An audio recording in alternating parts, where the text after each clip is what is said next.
Hello and welcome back to Bite Size Boxing. So just going to do a quick disclaimer for each of these post-fight reviews, and I'll just put the same one on each one. I'm on the back of about 90 minutes of sleep after this card because it ended so late here. I've just jumped out the shower as well, so if in a few of these videos I do look like a drowned sewer rat, I hope you can understand. And if I seem a little bit less with it and a bit more rambly than normal, that'll be why. Thank you very much, guys. Take it easy. Enjoy the video. So, the first fight I saw on this card was Khataev versus David Morrell. I did miss the Tsunami fight that was on the sort of prelims, I think it was. So anyway, let's talk about this David Morrell versus Khataev fight, a fight that has divided fan opinion, really. So what I'm going to start off by saying is that Khataev impressed me. I hadn't really seen much of Khataev going into this fight. I had seen a few people's breakdowns and predictions, and a lot of people who I knew and I trust in this industry had all told me that Khataev was competent and that this was going to be quite a competitive fight. Of course, I've seen David Morrell before. We saw him last time out against David Benavidez, skilled boxer puncher out of Cuba. And yeah, I was quite impressed by what I saw by Khataev. Very strange movement. I've seen some people compare him to Beterbiev, and yes, there are similarities there, but I don't think that it's really a like-for-like comparison. With Beterbiev, it's a lot more kind of, how would I say it? The way that he punches, he tends to lead more with straight shots. He uses shifting, which is something Khataev uses as well.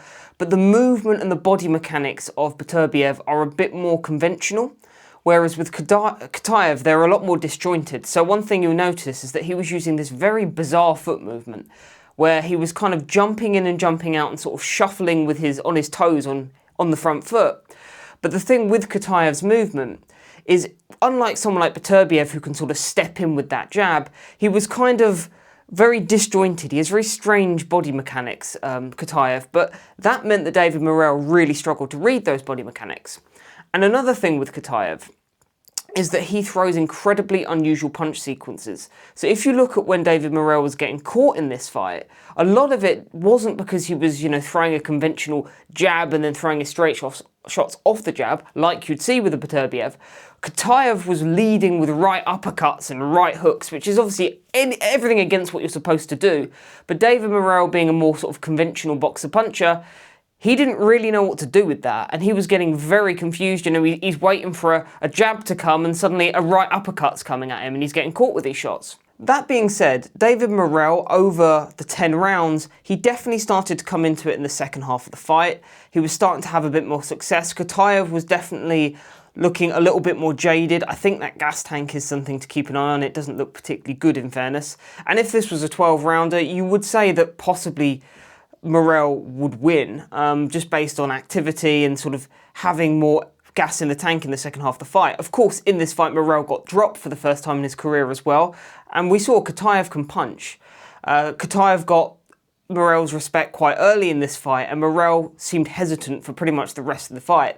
So it was one of those ones where you can see a way that if this does become a 12-round fight and they do have a rematch, David Morrell could win it. He could outbox, and if he was able to make those adjustments and sort of carry on doing what he was doing in the latter stages of this fight and apply it to a 12-round fight, you can see how he could win this fight. Although he did get caught, although he did get dropped, although it's definitely one of the hardest fights Morrell's been in other than Benavidez, I saw enough in that fight to sort of think that Morrell could win a rematch. The only thing I would say is that this fight, some people are calling it a robbery.